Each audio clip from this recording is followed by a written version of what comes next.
Енді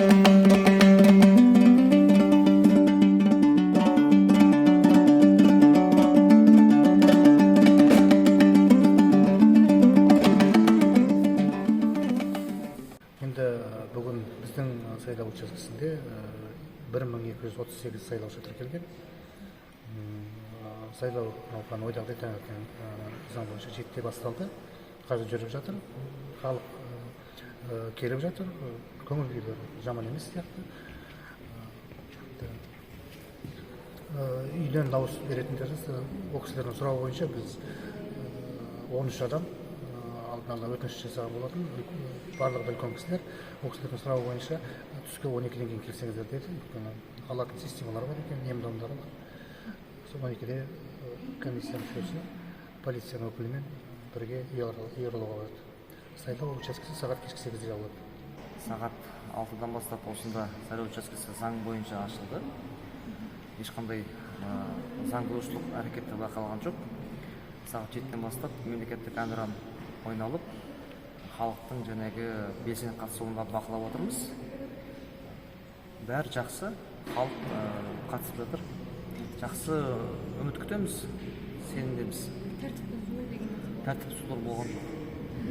Қазір көріп отырсыздар, ешқандай жәнегі халық қарапайым, ешқандай жәнегі дау-дамайсыз келіп, өзінің жәнегі дауысын беріп жатыр. Өздерін тізімнен таппай қалғандар немесе өздері үшін дауыс беріп қойған әзірге ондайлар болған жоқ. Ол үшін мына арнайы келіп отыр халыққа қызмет көрсету орталығынан. Солардың жәнегі таппай қалса, осы сайлау комиссиясының жәнегі мүшелері бірден көмектеседі деп ойлаймын. Әзірше ондай не болған жоқ, шағым ештеңе болған.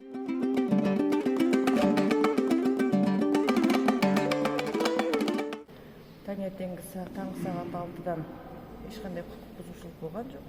Комиссия төрағасының комиссия мүшелері үлкен жәшікті, кішкентай жәшікті бекітті, мөрлеп.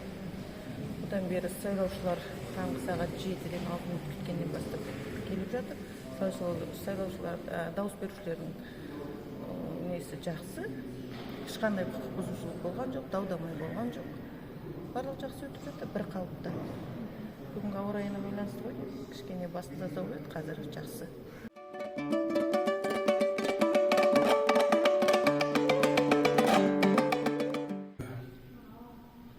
Біз мына Рысқұлбеков көшесінде тұрмыз.